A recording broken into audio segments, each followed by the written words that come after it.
Okay, hello. My name is Cole Crofton. I am a teacher, composer, and musician. And today I'm going to be teaching you about a 4-mallet grip called Stevens grip. So this is probably actually the most common 4-mallet grip used nowadays. It was originated by Lee Howard Stevens in his book Methods for Movement for Marimba. And this is an adaptation, really, of a previous grip called Musser grip. So the reason this came about is because literature it grew pretty fast, and Lee needed a new technique to be able to play some of the stuff that he had in his brain but couldn't get on to the marimba. They used cross grip or Musser grip, and the downsides of this technique was it was pretty limited in terms of independence, right? They could produce a lot of volume sometimes, they could get out to the wide intervals that you needed, but then they would just stay there. You couldn't really move them a lot, and they were not functionable for the music that required a lot of different changing small intervals to large intervals, a lot of independence, etc. So let's talk about setting it up. Okay, so I'm going to be at this kind of angle with my left hand just to show you a little bit easier. So first thing we're going to do is we're going to solve the issue of this inside mallet. It's a little bit more difficult. Cool, so we have our normal 2-mallet technique. All we're going to do is pull it out so that only the thumb, ring, and middle finger hold this mallet now. Or a 3-point fulcrum in like snare drumming or 2-mallets. This is exactly that. It's just a 3-point fulcrum. Cool. And it might feel really awkward right now, but that's okay.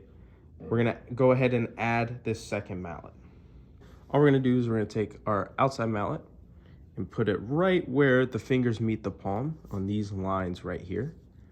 And then we're gonna wrap around so that all sides of the fingers are touching this outside mallet, right? Notice I'm not doing this, right? If I do this, then the fingertips are no longer touching the edge of the mallet.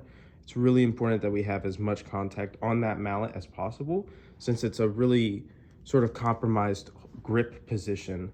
Since we're at the very back of the mallet, we need to have as much contact as we can. Technique set up, and it should look something like this. Cool. The thumb placement isn't super big. You can refer to your own individual teacher about what they would like to see. Some people are very particular about thumbs up to the sky.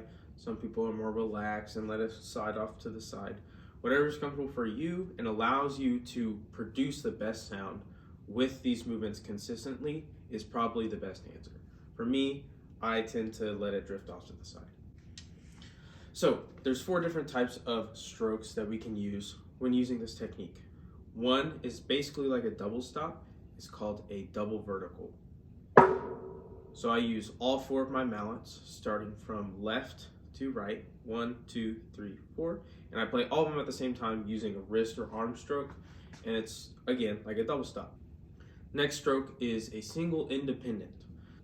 I only need one hand, mallet 1 and 2, watch what happens. While one mallet is playing, the other one does not. So they're independent of each other. And using a rotation bass, right? I am rotating around the axis of the mallets to hit the notes. The next technique is a single alternating. So, like single independent, only one note plays at a time, but now they go in between each other. Cool. So they're still independent strokes of each other. I am not playing this one while this one is playing. It waits till the very end. The next stroke is the more difficult one, maybe. It's called a lateral. So that looks like this. That was a double lateral. That's a triple lateral. Cool, so obviously refers to the number of notes you play. And this one does not treat them with independence. They play based off of one large stroke. So if you look at my arm, it's going up and down, and then the rotation happens to get out those individual notes, right? That is different than, this allows us to play a little bit quicker, and this may look familiar to something like a snare drum, where you use one big arm stroke and then fingers to get 2 notes. Obviously, you don't use those all the time for one and then move on. You can interweave them, try them at different times, and then use them in different pieces, or make your own. This obviously gets applied to marimba since it was originated there, but it can be used on any mallet keyboard as long as you need more than 2 mallets. It could also be applied to multi-setups or anytime you need more than one type of implement.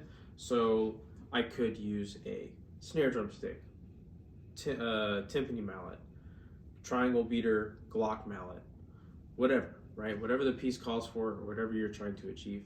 That's another big use of this because I might need to use them independently of each other. Cool, so now you have the basics of 4 mallet Stevens grip. After that, all you have to do is to get to playing.